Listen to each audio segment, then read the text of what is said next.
good morning students. How are you all? Hope you all are fine at your home. So students, today we are going to learn about sound of vowel I. So come and let's start with me.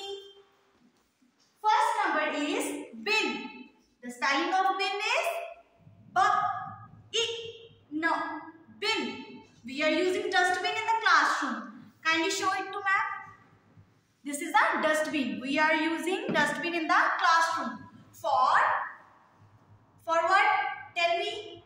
For garbage. Sorry for interruption, students. Again, we are going to speak B-I-N. Bin. The second is K-I-T. Kit. We are using kit, right? This is my favorite kit. And the third one is K-I-D.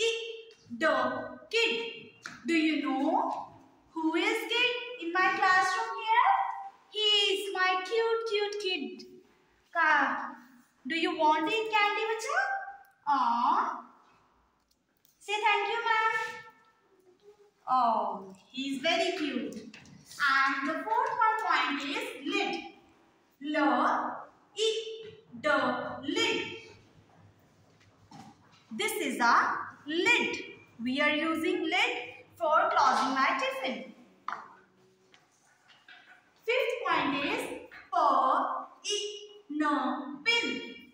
Here I want to show you pin. We are using pin in the classroom for pasting something on the board. I hope you all have learned something from this video. Thank you and bye-bye.